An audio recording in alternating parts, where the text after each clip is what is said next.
Yo, Derek Parker, DP, NBA draft, writer, video maker, philosophizer, theoretician, the list goes on. Today is episode 2 of the 2024 NBA Draft First Look series. Last week was my number 1 overall prospect, Ron Holland. This week we're taking a look at who is likely my top guard prospect in 2024, Isaiah Collier. A stocky 6'4" true point guard out of Wheeler High School in Marietta, Georgia. He was the number 1 high school player in the country per RSCI, and he was the top ranked prospect per ESPN and Rivals, and number 2 per 247 Sports and On3. He'll be taking his talents to USC, a great fit by all accounts as he'll have the reins from the get-go. But he had his pick of schools as essentially the top guard in the nation, including UCLA, Kentucky, Alabama, Michigan, and more. He is a tad on the older side. He'll be just a few months shy of 20 years old on draft night. There's several high points to hit regarding Isaiah Collier's offensive game, starting with his perfect blend of skills that make him a potent scorer. He's 6'4" and doesn't possess any sort of otherworldly length or athleticism, but he has a fusion of handle, pace, shot making, shooting, and fluid, coordinated movement that makes him a real handful as a primary. At his core, he's a lead ball handler who can patchwork his way to the basket with sneaky speed and change of pace, dexterous dribble moves, great court navigation, and a host of other additives that make up a really dynamic player. As a slasher, he has a knack for creating unique pathways and improvising on the fly, showcasing juxtaposition between speed, power, and some finesse that can leave defenders guessing. He's extremely crafty, but plays with more force than your typical stop-and-start, herky-jerky guard. Once he's at the rim, he continues to toggle through powerful slams and touchy bumps, usually ambidextrously. Collier's ability to gravitate towards space is also keen on getting him looks in the mid-range, which he isn't quite knocking down with consistency yet, but he has a solid foundation on which to build upon, which should be on display at USC. And it will certainly be something to watch for and something that scouts are watching for in his upcoming season. There's also still plenty of work to do from 3 for Collier, but he exudes confidence all over the court, and beyond the arc is no exception. He's a capable and willing shooter, and should that area of his game progress any more, it will allow him to add yet another counter to his off-the-cuff game. He's got a projectable shooting stroke that, while a little stiff, should lend itself to some decent percentages in both the near and distant future with some tweaks. Again, another one of the major things to watch for him in his season with USC.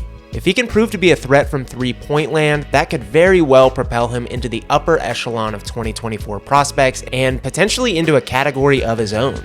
The other primary thing to note regarding his offense is his passing game, which I think has the potential to be really good long-term and will likely take shape as he progresses at USC.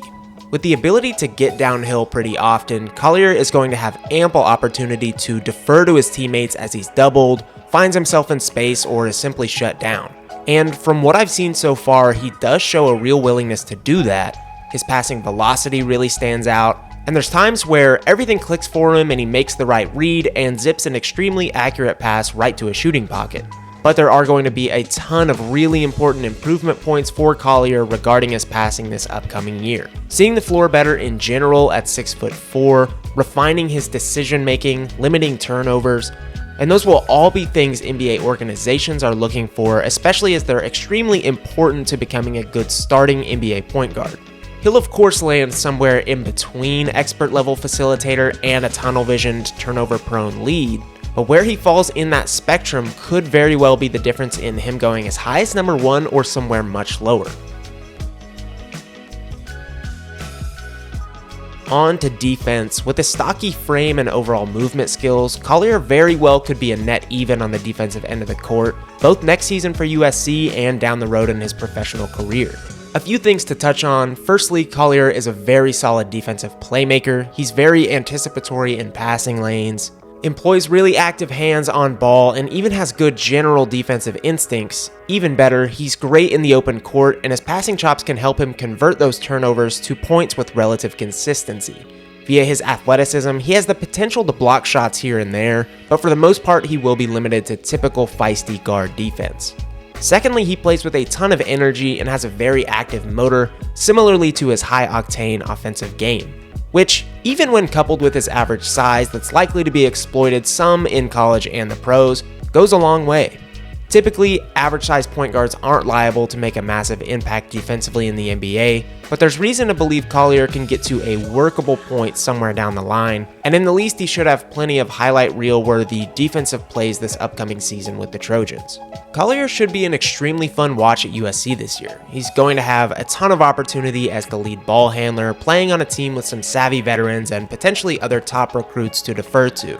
He's got such a great concoction of offensive skills that it feels like he's a relatively safe bet to have a strong season and should be able to comfortably keep himself in the top 10 range with even modest output.